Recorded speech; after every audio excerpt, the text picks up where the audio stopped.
Hi, hello, welcome to my review of this new Hideaki Anno movie, Shin, Kamen. This is the new movie by Hideaki Anno. For the people who don't know who that guy is, he's basically the creator of one of the most popular anime series ever, which is Neon Genesis Evangelion. The show I really enjoyed. There's also a movie that I think is amazing, and another film series that is basically the same story but a little bit changed, which I also really enjoy. He also made Shin Godzilla, which is a movie I really love, and a few other movies that are well acclaimed on Letterboxd. So this guy definitely is talented, and that's why I was very excited to watch this movie. But I didn't really find out about this movie at all until it came out already. A friend of mine logged this movie on Letterboxd, and I was just interested what this movie is because I never heard of it.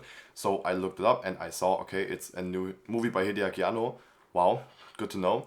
And the movie itself is about this corporation called Shaka, and what they want to do is achieve total happiness for every person on Earth. But the thing is, because it's an evil corporation, they kind of have a very twisted way of achieving that goal. Just like Thanos wanted happiness for everybody and every planet to be thriving again, so he just kills half the population. Okay, I mean that's an interesting way to achieve that goal.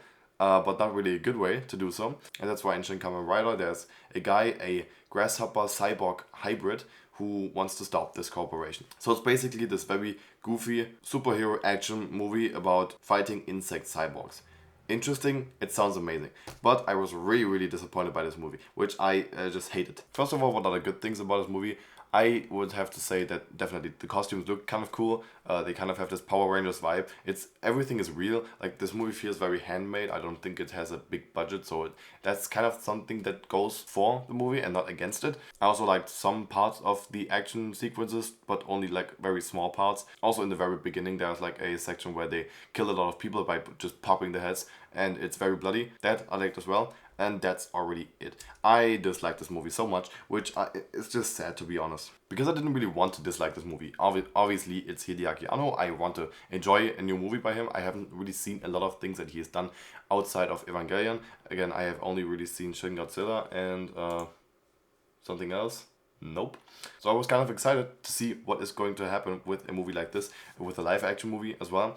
Yeah, again, I really just disliked it. It's two main problems that just are apparent over the course of the whole movie, and that never made this movie in any way enjoyable to me. It starts out instantly with an action sequence, which could be very cool. We could learn a lot about the movie or a lot about the characters or anything through an action sequence. But the action in this movie is very boring, very choppy, doesn't really look exciting at all. And the only thing I really liked about this action sequence was, again, the popping heads.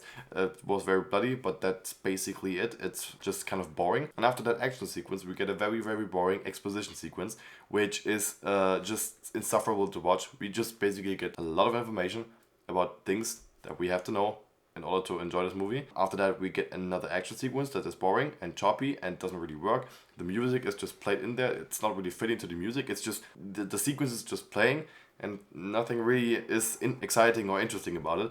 And after that, we get another exposition sequence. So it's basically just this constant switch between very boring talking sequences or very boring action sequences. Either it's very difficult to follow, or it's just very boring and dragging. I also would have loved if this movie kind of decided for one side in its tone a little more, because this movie, again, seems like a very over-the-top, funny action movie that is kind of cheesy but still not bad. That's what it seems like to me. But it's not really that, because it never really has a humorous tone or anything. The only really goofy thing about this movie are the costumes and the special effects maybe, but that's about it, and that's not really enough to make this movie enjoyable in that tone to me. And all the other sequences about the characters are not really funny or interesting at all, and so that's the kind of serious part about the movie, and they never really fit together very well or choose any side. We also never really learn anything about the characters. I could not care about any of the characters, to be honest. The only things we learn are in flashbacks that are, again, just basically exposition sequences, which I did not care about, and that's it. We also never really learn anything about the corporation itself, or what they do, or how they impact the world, because to be honest, if we have something that is threatening people and that is threatening the world or anything, I think the best way to make us root for the main character to defeat this corporation is to actually show what they do. But to be honest, I do not remember a single sequence where this corporation actually does stuff to influence people's lives in any way. I didn't see anything about that. The only thing I really see this corporation do is fight against our main character. And because those fights are very boring and don't really work at all, it's just, again, boring.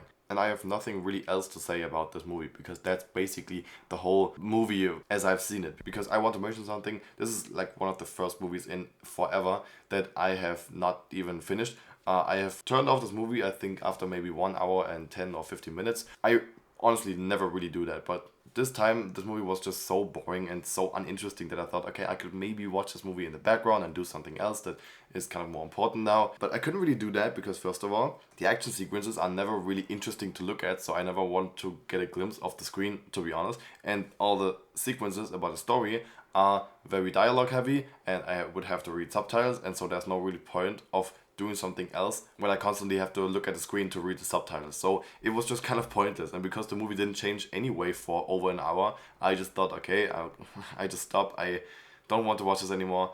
And it's kind of disappointing, yes, but that's my experience with this movie. I was really disappointed because, again, I didn't really want to dislike this movie. Most bad movies this year I could kind of see coming that I would dislike them, or they have already a reputation of not being that good, like You People, for example, or the Super Mario Brothers movie, Fast X, maybe. But this one is just kind of a movie that seems like it's made for me. A movie that I thought could be very good. I mean, it's already like very well received. It has a good rating on Letterboxd, and my friend liked it. So there was no really reason why I would dislike this movie, but it just didn't resonate with me at all. And so yeah, that's just kind of disappointing. So I didn't really want to make this review because I didn't feel comfortable making something about something I haven't even finished. But I thought, okay, I'll get my thoughts out anyways. So yeah, Shin Kamen Rider is a very boring and dragging movie with uninteresting characters, choppy action sequences, annoying storytelling, and a very monotonous story in general. Maybe this movie would be better if I watched the last 50 minutes, but I didn't see the point this time, to be honest. One of the worst movies of the year so far, which really hurts me to say, to be honest. I'll give this movie a 2 out of 10. Thank you for watching. See you next time, and yeah, maybe watch Shin Kamen Rider if you are interested.